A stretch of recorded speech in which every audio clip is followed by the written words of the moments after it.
ETV ప్రేక్షకులకి నమస్కారం. Triple-X detergent soap శుభమస్తు కార్యక్రమానికి స్వాగతం.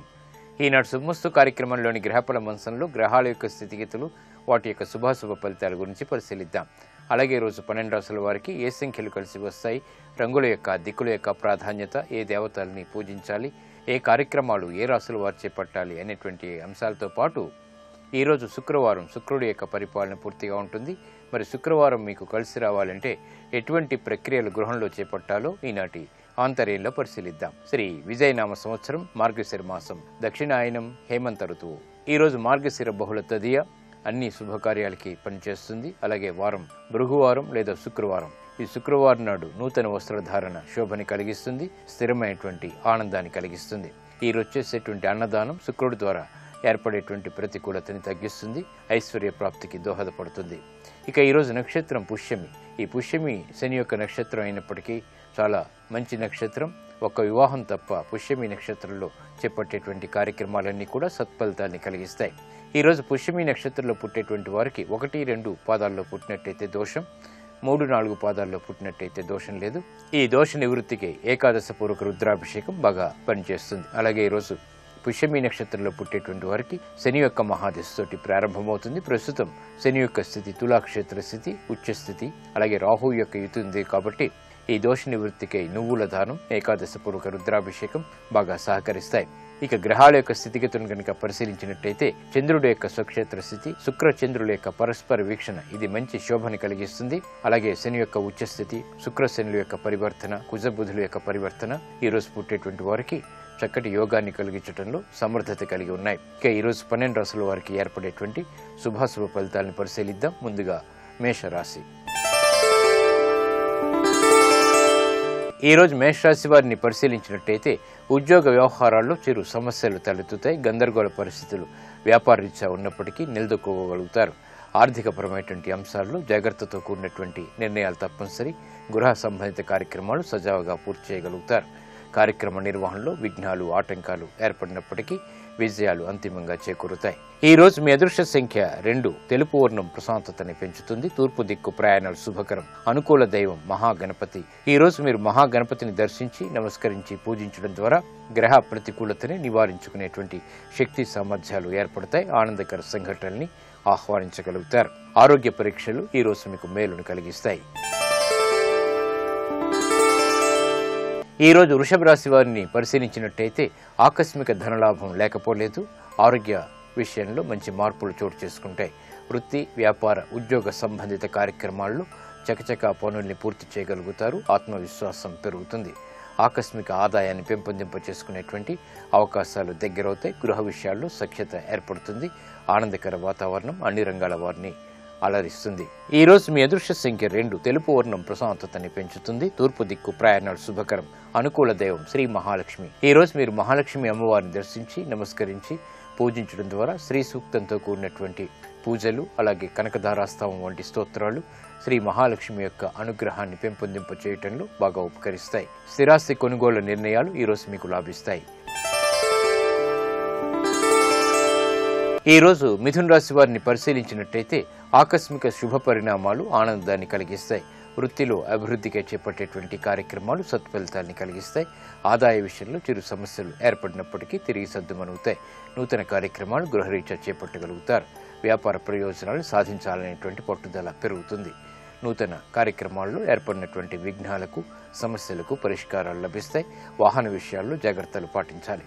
ఈ రోజు మీ అదృష్ట సంఖ్య 5. ఆకుపచ్చ వర్ణం రక్షణకి తోడ్పడుతుంది. ఉత్తర దిక్కు ప్రయాణాలు శుభకరం. అనుకూల దైవం లక్ష్మీ నరసింహస్వామి.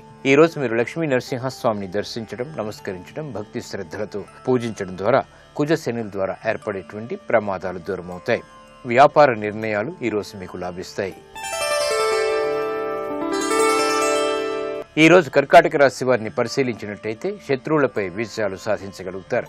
నూతన కార్యక్రమాలను అవలీలగా ప్రారంభించగలుగుతారు. దూకుడుతో కూడినటువంటి నిర్ణయాలు తద్వారా విజయాలు ఏర్పడతాయి. మానసిక సంక్షోభం నుంచి బయటికి రాగలుగుతారు. విద్యాపరమైనటువంటి వ్యవహారాలు అనుకూలిస్తాయి. ఆదాయం పెరుగుతుంది. ఈ రోజు మీ అదృష్ట సంఖ్య 1. ఎరుపు వర్ణం ధైర్యాన్ని కలిగిస్తుంది. తూర్పు దిక్కు ప్రయాణాలు శుభకరం. అనుకూల దైవం ఆంజనేయ స్వామి. ఈ రోజు మీరు ఆంజనేయ స్వామిని దర్శించి నమస్కరించి భక్తి శ్రద్ధలతో పూజించడం ద్వారా మనోధైర్యం పెరుగుతుంది. తద్వారా విజయాలు త్వరితగతిని పొందగలుగుతారు. ఉద్యోగ ప్రయత్నాలు ఈరోజు మీకు ఆనందాన్ని కలిగిస్తాయి. ఈరోజు సింహరాశి వారిని పరిశీలించినట్టయితే మానసిక వైషమ్యాలు తొలగిపోతాయి. సంభాషణల ద్వారా ఏర్పడినటువంటి సమస్యలకు పరిష్కారాలు లభిస్తాయి.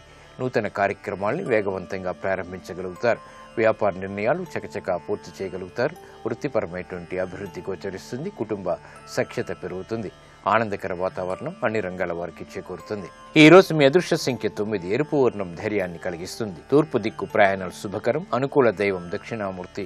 ఈ రోజు మీరు దక్షిణామూర్తి స్వామిని దర్శించి నమస్కరించి పూజించడం ద్వారా శుభవార్తలు ఆకస్మికంగా దగ్గరవుతాయి.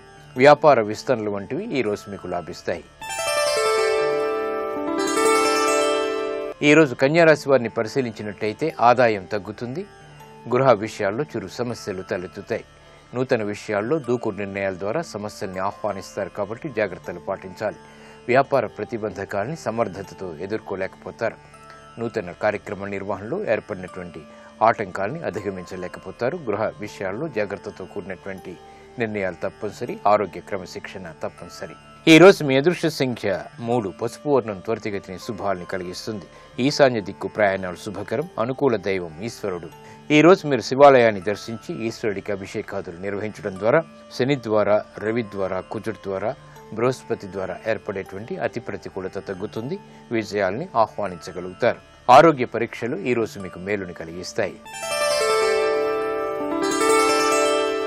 ఈ రోజు తులారాశి వారిని పరిశీలించినట్టయితే వాహన సౌఖ్యం ఏర్పడుతుంది. నూతన కార్యక్రమాల్ని వేగవంతంగా ప్రారంభించగలుగుతారు. శారీరక శ్రమ అధికంగా ఉన్నప్పటికీ సంతృప్తికర సంఘటనలు ఆనందాన్ని కలిగిస్తాయి. అదృష్ట వాతావరణం వ్యాపారరీత్యా చోటు చేసుకుంటుంది. శత్రువుల ద్వారా ఏర్పడినటువంటి ప్రతిబంధకాలని ఎదుర్కోగలుగుతారు. మిత్రుల ద్వారా లబ్ధి చేకూరుతుంది. బంధువులతోటి ఏర్పడినటువంటి సమస్యలకు పరిష్కారాలు లభిస్తాయి.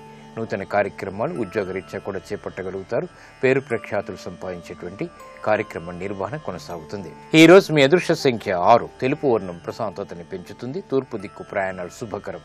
అనుకూల దైవం సుబ్రహ్మణ్య స్వామి. ఈ రోజు మీరు సుబ్రహ్మణ్య స్వామిని దర్శించి నమస్కరించి పూజించడం ద్వారా రుణ ఒత్తిళ్లు తగ్గుతాయి. ఆదాయం పెరుగుతుంది. వాహన కొనుగోళ్లు వంటివి ఈ రోజు మీకు లాభిస్తాయి. ఈ రోజు వృశ్చిక రాశి వారిని పరిశీలించినట్టయితే ప్రయాణాల ద్వారా ప్రయోజనాలు పొందగలుగుతారు. ఆదాయాన్ని పెంపొందింప చేసుకునేటువంటి మార్గాలు అన్వేషించగలుగుతారు. అవమానకర సంఘటన నుంచి బయటికి రాగలుగుతారు. నూతన ప్రయోగాలు ఉద్యోగరీత్యా ఆనందాన్ని కలిగిస్తాయి. అభివృద్ధికి దోహదపడతాయి. గృహ విషయాలు కూడా అనుకూలిస్తాయి. ప్రయాణాల విషయంలో జాగ్రత్తలు పాటించాలి. ఈ రోజు మీ అదృష్ట సంఖ్య 2. తెలుపు వర్ణం ప్రశాంతతని పెంచుతుంది. తూర్పు దిక్కు ప్రయాణాలు శుభకరం. అనుకూల దైవం ఆంజనేయ స్వామి. ఈ రోజు మీరు ఆంజనేయ స్వామిని దర్శించి నమస్కరించి తమలపాకులతో భక్తితో శ్రద్ధతో పూజించడం ద్వారా మనోధైర్యం పెరుగుతుంది. కార్యసిద్ధి ఏర్పడుతుంది. ఆరోగ్య పరీక్షలు ఈ రోజు మీకు మేలుని కలిగిస్తాయి. ఈ రోజు ధనుసు రాశి వారిని పరిశీలించినట్టయితే భాగస్వాములతో సత్సంబంధాలు కొనసాగుతాయి. స్నేహితుల ద్వారా లబ్ధి చేకూరుతుంది. ఆదాయం పెరుగుతుంది. వృత్తిపరమైనటువంటి వ్యవహారాలు అనుకూలిస్తాయి. సానుకూల పరిస్థితులు గృహరీత్యా ఆనందాన్ని కలిగిస్తాయి. ప్రాధాన్యత పెరుగుతుంది. వ్యాపార ప్రయోజనాల్ని సాధించగలుగుతారు. వ్యాపార విస్తరణలు వంటివి కలిసి వస్తాయి. నూతన ఆలోచన విధానంతో కార్యక్రమాలను చేపట్టి విజయాలు చేజిక్కించుకోగలుగుతారు. శుభవార్తలు వింటారు. ఈ రోజు మీ అదృష్ట సంఖ్య 3. తెలుపు వర్ణం ప్రశాంతతని పెంచుతుంది. తూర్పు దిక్కు ప్రయాణాలు శుభకరం. అనుకూల దైవం ఈశ్వరుడు. ఈ రోజు మీరు శివాలయాన్ని దర్శించి ఈశ్వరుడికి అభిషేకాదులు నిర్వహించడం ద్వారా అభివృద్ధి కార్యక్రమాల్లో విజయాలు సాధించగలుగుతారు. విద్యా సంబంధిత నూతన ప్రయత్నాలు, పునఃప్రయత్నాలు ఈ రోజు మీకు లాభిస్తాయి. ఈ రోజు మకర రాశి వారిని పరిశీలించినట్టయితే ఉద్యోగ పరిస్థితుల్లో విపరీత మార్పులు ప్రతికూలిస్తాయి. కాబట్టి జాగ్రత్తలు వహించాలి. నూతన కార్యక్రమాల విషయంలో జాగ్రత్తతో కూడినటువంటి నిర్ణయాలు తప్పనిసరి. పితృ సంబంధిత వ్యవహారాల్లో పొరపాట్లు దొరికేటువంటి సంఘటనలు చోటు చేసుకుంటాయి. ఆదాయం తగ్గుతుంది. వృత్తిపరమైనటువంటి వ్యవహారాల్లో అభివృద్ధికి చేపట్టేటువంటి కార్యక్రమాల్లో కృషి చాలా తప్పనిసరి. విద్యాపరమైనటువంటి విషయాలు ఆనందంగా కొనసాగుతాయి. ఈ రోజు మీ అదృష్ట సంఖ్య 3. పసుపు వర్ణం త్వరితగతిని శుభాల్ని కలిగిస్తుంది. ఈశాన్య దిక్కు ప్రయాణాలు శుభకరం. అనుకూల దైవం దక్షిణామూర్తి. ఈ రోజు మీరు దక్షిణామూర్తిని దర్శించి నమస్కరించి పూజించడం ద్వారా ఆలోచన దోషాలు తొలగుతాయి. పొరపాట్లు నివారింపబడతాయి. గృహ సంబంధిత కార్యక్రమాలు ఈ రోజు మీకు సంతృప్తిని కలిగిస్తాయి. ఈరోజు కుంభరాశి వారిని పరిశీలించినట్టయితే ఆర్థిక విజయాలు చేజిక్కించుకోగలుగుతారు. ప్రభుత్వపరమైనటువంటి వ్యవహారాల్లో విజయాలు చేకూరుతాయి. నూతన కార్యక్రమాల్ని ప్రారంభించగలుగుతారు. ఆవేశపూరిత వాతావరణాన్ని క్రమబద్ధీకరణ చేసుకునేటువంటి ప్రయత్నాలు కూడా కలిసి వస్తాయి. నూతన కార్యక్రమాలు గృహరీత్యా ఆనందాన్ని కలిగిస్తాయి. ప్రయాణాల విషయంలో జాగ్రత్తలు పాటించాలి. స్థిరాస్తి విషయాల్లో ఏర్పడినటువంటి సమస్యలకు పరిష్కారాలు అన్వేషించగలుగుతారు. ఆరోగ్య విషయంలో కూడా జాగ్రత్తలు పాటించాలి. ఈ రోజు మీ అదృష్ట సంఖ్య 9. ఎరుపు వర్ణం ధైర్యాన్ని కలిగిస్తుంది. తూర్పు దిక్కు ప్రయాణాలు శుభకరం. అనుకూల దైవం లక్ష్మీ నరసింహస్వామి. ఈ రోజు మీరు లక్ష్మీ నరసింహస్వామిని దర్శించి నమస్కరించి పూజించడం ద్వారా అష్టమ కుజుడు ద్వారా ఏర్పడేటువంటి విపత్కర ప్రమాదాలు దూరమవుతాయి. సాహస నిర్ణయాలు ఈ రోజు మీకు లాభిస్తాయి. ఈ రోజు మీనరాశి వారిని పరిశీలించినట్టయితే వృత్తి వ్యాపారాల్లో ఏర్పడినటువంటి సంకోచ పరిస్థితుల్ని నివారించుకునేటువంటి అవకాశాలు దగ్గరవుతాయి. దూకుడుతో కూడినటువంటి వ్యవహార శైలితో కార్యక్రమ నిర్వహణ కొనసాగించగలుగుతారు. వ్యాపార ప్రయోజనాల్ని ఆలస్యంగానైనా సాధించగలుగుతారు. ప్రయాణాల విషయంలో ఏర్పడినటువంటి ప్రతికూల పరిస్థితుల్ని అనుకూలంగా మరల్చుకునేటువంటి అవకాశాలు కూడా ఏర్పడతాయి. గృహ విషయాల్లో ఏర్పడినటువంటి అనిశ్చితి తొలగిపోతుంది. ఆర్థికపరమైనటువంటి అంశాలు ఆకస్మికంగా కలిసి వచ్చేటువంటి సంఘటనలు లేకపోలేదు. ఈ రోజు మీ అదృష్ట సంఖ్య 3. పసుపు వర్ణం త్వరితగతిని శుభాల్ని కలిగిస్తుంది. ఈశాన్య దిక్కు ప్రయాణాలు శుభకరం. అనుకూల దైవం మహాగణపతి. ఈ రోజు మీరు మహాగణపతిని దర్శించి నమస్కరించి పూజించడం ద్వారా విఘ్నాలు దూరమవుతాయి, ప్రమాదాలు దూరమవుతాయి. ఆర్థిక లావాదేవీలు ప్రయత్నాలు ఈ రోజు మీకు లాభిస్తాయి.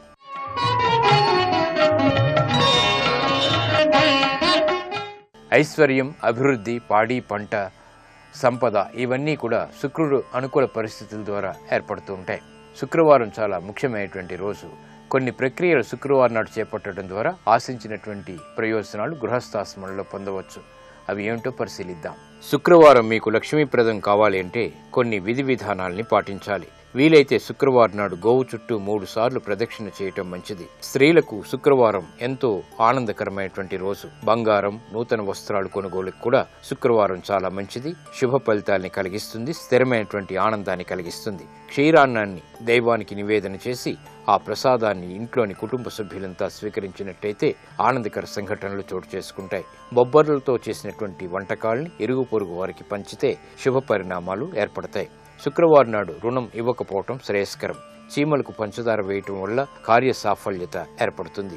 నుదుటిన శ్రీచందనాన్ని ధరించడం వల్ల శుక్రవారం అన్ని విధాలా కలిసి వస్తుంది. శుక్రవారం గృహోపకర వస్తువుల్ని కొనుగోలు చేయడానికి అనువైనటువంటి రోజు. పిల్లల అభివృద్ధికి ఉపయోగపడేటువంటి కీలక నిర్ణయాలు కూడా శుక్రవారం తీసుకోవటం చాలా ప్రశస్తమైనది. వెండి గ్లాసులో పాలను సేవించటం వల్ల శుక్రవారం ఆరోగ్యానికి మేలు చేకూరుతుంది. శుక్రవారం తెల్లటి వస్త్రాల్ని ధరించినట్టయితే శుభవార్తలు వింటారు. ఉత్తర దిశగా 2 అడుగులు వేసి ప్రయాణాలు చేసినట్టయితే పనులు కార్యసిద్ధిని కలిగిస్తాయి. శుక్రవారం నాడు దీపదానం చేయటం వల్ల ఐశ్వర్య ప్రాప్తి ఏర్పడుతుంది. ఇది నేటి ఆంతర్యం. ఇప్పుడు గ్రహయోగంలో గ్రహాల యొక్క స్థితిగతులు, ఈరోజు ముఖ్యంగా చేపట్టవలసినటువంటి కార్యక్రమాల గురించి తెలుసుకుంటారు. నేటి గ్రహాల స్థితిగతులను పరిశీలించినట్లయితే శుక్రుడు మిత్రక్షేత్రమైన మకర రాశిలో సంచరిస్తున్నాడు. శుక్రుడి యొక్క బలాన్ని ద్విగుణీకృతం చేసి అనుకూల ఫలితాలను పొందటానికి ఈరోజు ద్వాదశ రాశుల వారు మీ గృహంలో తూర్పు దిక్కులో 5 ఒత్తులు వేసి నేతి దీపాన్ని వెలిగించడం ద్వారా లక్ష్మీదేవికి ఆవు పాలను, ఉసిరికాయను నివేదన చేయటం ద్వారా లక్ష్మీదేవి యొక్క అనుగ్రహాన్ని పొంది, శుక్రుడి యొక్క అనుగ్రహాన్ని పొంది అన్ని కార్యక్రమాలలో విజయాన్ని సాధించవచ్చు. ప్రధానంగా ఈ రోజు విదేశీయానానికై చేసే ప్రయత్నాలకు అనుకూలమైన రోజుగా చెప్పవచ్చు. అంతేకాకుండా నూతన గృహ ప్రవేశానికి, గృహ నిర్మాణానికి సంబంధించినటువంటి పనులు చేపట్టడానికి ఈరోజు అనుకూలమైన రోజు. రియల్ ఎస్టేట్ రంగంలో నూతన పెట్టుబడులు పెట్టడానికి, నగలను, వస్త్రాలను కొనుగోలు చేయడానికి ఈరోజు అనుకూలమైన రోజుగా చెప్పవచ్చు.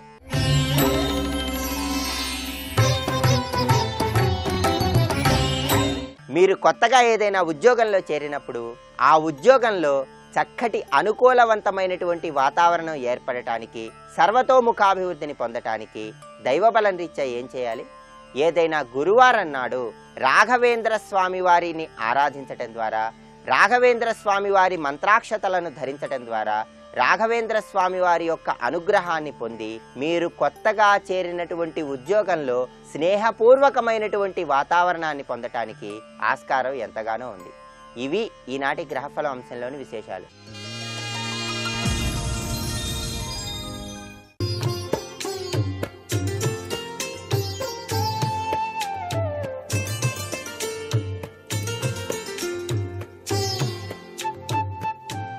XXX డిటర్జెంట్ సోప్ శుభమస్తు కార్యక్రమంలో గృహ బలం అంశానికి స్వాగతం.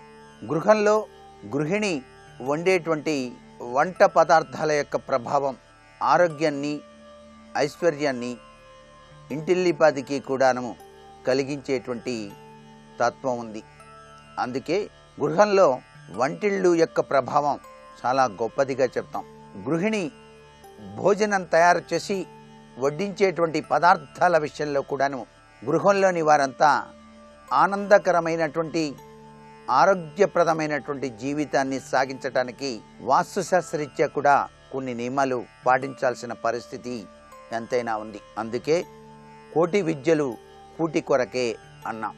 భోజనం విషయంలో వండేటువంటి కాయగూరల విషయంలోనూ చక్కటి నిర్ణయాలు గైకొని చక్కగా గనక పదార్థాలని గనక తయారు చేసినట్లయితే ఆ ఇంటిల్లిపాదికి కూడాను ఆరోగ్యప్రదమైన జీవితం సిద్ధిస్తుంది కదా. మరి తీగల నుంచి వచ్చినటువంటి ఆహారం అంటే సొరకాయ, బీరకాయ, పొట్లకాయ, చిక్కుడుకాయ, గుమ్మడికాయ ఇత్యాదివన్నీ కూడా ఆహారంలో ఉత్తమమైనటువంటి ప్రభావాన్ని కలిగింపచేస్తాయి. కాడ నుంచి వచ్చేటువంటి ఆహారములున్నాయి. వంకాయ, టొమాటో, ముల్లంగి, మునగ ఇవన్నీ కూడా మధ్యమ తత్వాన్ని ప్రసాదిస్తాయి. వంకాయను చిక్కుడు వంటి కూరగాయలతో కలిపి తయారు చేసుకోవటం ఉత్తమోత్తమంగా మనకు శాస్త్రాల్లో చెప్పారు. విడిగా తినటం అంత మంచిది కాదని, ఇక అధమమైనటువంటిది భూమి లోపల పండేవి అనగా దుంపకు సంబంధించినటువంటివిగా గుర్తిరగండి అని కూడా శాస్త్రంలో చెప్పారు. ఏది ఏమైనప్పటికీ కూడా భోజనానికి కూర్చునేటువంటి విధి విధానం కూడా చాలా గొప్పది. తూర్పు తిరిగి కూర్చోవాలి, చాలా విశిష్టవంతమైనటువంటి ప్రభావాన్ని ఇస్తుంది. పడమర దిశ కూడా చాలా గొప్ప విశేషవంతమైన ప్రభావాన్ని ఇస్తుంది. అరటి, రావి, మోదుగ, మర్రి మొదలైన పచ్చ ఆకుల్లో భోజనం గనక చేసినట్లయితే సకల శుభకరమైనటువంటి తత్వాన్ని ప్రసాదిస్తాయి. ఆరోగ్యకరం కూడా అనే విషయాన్ని కూడా గుర్తిరగాలి. వివాహాది శుభకార్యాల్లో తప్పనిసరిగా అరటి ఆకుల్లోనే భోజనాన్ని వడ్డించేటువంటి సాంప్రదాయం మనకు ఇప్పటికీ కూడా కనిపిస్తూనే ఉంది. ఏది ఏమైనప్పటికీ కూడాను ఆకుల్లో ఔషధీయుక్తమైనటువంటి గుణాలు దాగి ఉన్నాయని, అవి శరీరానికి చాలా మేలును చేకూరుస్తాయని, రావి ఆకులో భోజనం గనక చేసినట్లయితే చక్కటి ఆరోగ్యం సిద్ధిస్తుందని, అలాగే మర్రి ఆకులతో కుట్టిన విస్తరిలో భోజనం చేసినట్లయితే పూర్తి ఆరోగ్యం సిద్ధిస్తుందని, పచ్చటి ఆకుల్లో భోజనం వల్ల ఆకుల్లో ఉండేటువంటి క్లోరోఫిల్ వల్ల అనేక రుగ్మతలు, పేగుల్లోని క్రిములు దూరమవుతాయని చెప్పేసి కూడా మనకు శాస్త్రాల్లో చెప్పారు. అసలు భోజనం ఎలా చెయ్యాలి అనేటువంటి విషయాన్ని కూడా ప్రతివారు కూడా గుర్తిరగాలి. రోజుకు 2 సార్లు భోజనం చేయాలని మనకు తైత్తిరీయ బ్రాహ్మణం తెలియజేస్తోంది. 2 సార్ల మధ్యలో ఏ ఆహారం కూడా తీసుకోకపోతే ఉపవాస ఫలం కూడా దక్కుతుంది అని చెప్పేసి చెప్పింది. భోజనం చేసేటప్పుడు తూర్పు వైపుకు తిరిగి భోజనం చేయాలి. తూర్పు వైపుకు తిరిగి చేయటం వల్ల ఆయుర్దాయం, అలాగే దక్షిణానికి తిరిగి భోజనం చేస్తే కీర్తి, ఉత్తరం వైపు తిరిగి భోజనం చేస్తే కోరికలు ఫలిస్తాయి అని కూడా మనకు శాస్త్రాల్లో చెప్పారు. పడమర, దక్షిణం వైపున భోజనం చెయ్యకూడదు అని చెప్పేసి వామన పురాణంలోను విష్ణు పురాణంలోనూ ఉంది. కాబట్టి తూర్పు వైపు తిరిగి భోజనం చేయటం అనేది అన్ని శాస్త్రాలు, ధర్మాలు ఏకగ్రీవంగా ఒప్పుకుంటున్నాయి. కాబట్టి ఆకుల మీద, ఇనుప పీటల మీద కూర్చొని భోజనం మాత్రం ఎటువంటి పరిస్థితుల్లోనూ చేయకూడదు. మోదుగా, తామర ఆకుల్లో సన్యాసం స్వీకరించిన వారు ఎక్కువగా స్వీకరిస్తారు. తినే ముందు మాత్రం అన్నం పరబ్రహ్మ స్వరూపం అని చెప్పేసి అన్నానికి తప్పనిసరిగా నమస్కారం చేయాలి. ఎలాంటప్పుడు భోజనం తినకూడదు అనేటువంటి విషయాన్ని కూడా మనం గుర్తుపెట్టుకోవాలి. గ్రహణం రోజున అంటే సూర్యగ్రహణానికి 12 గంటల ముందు, అలాగే చంద్రగ్రహణానికి 9 గంటల ముందుగా ఇలాంటి ఆహారాన్ని తీసుకోకూడదు సుమా. దూడను కన్న తర్వాత పశువు నుంచి 10 రోజుల వరకు పాలు అనేటువంటివి సేవించకుండా ఉండటం మంచిది. తడి పాదాలతో భోజనం, పొడి పాదాలతో నిద్ర అనారోగ్యాన్ని కలుగచేస్తాయి. రాత్రి నిద్రించే ముందు కాళ్ళు కడుక్కొని నిద్రపుకు ఉపక్రమించినట్లయితే సుఖ నిద్ర పడుతుంది అని కూడా శాస్త్రం. ఎలాంటి భోజనాన్ని చేయరాదు అన్నది ప్రశ్న. కాకులు ముట్టుకున్నది, కుక్క, ఆవు వాసన చూసిన ఆహారం ఎటువంటి పరిస్థితుల్లో తినకూడదు. పాలతో భోజనం చేశాక పెరుగుతో భోజనం చేయటం నిషిద్ధం. కాళ్ళు చాపుకొని చెప్పులు వేసుకొని భుజించటం చాలా తప్పు. భుజించటానికి ఎడమ చేయి ఉపయోగించరాదు. సద్ది అన్నాన్ని భుజింపకూడదు. చల్లారిన ఆహారాన్ని వేడి చేసి తినకూడదు. మరికొన్ని ముఖ్య విషయాలు రేపటి శుభమస్తు కార్యక్రమంలో తెలుసుకుందామా మరి? సర్వే జనా సుఖినో భవంతు.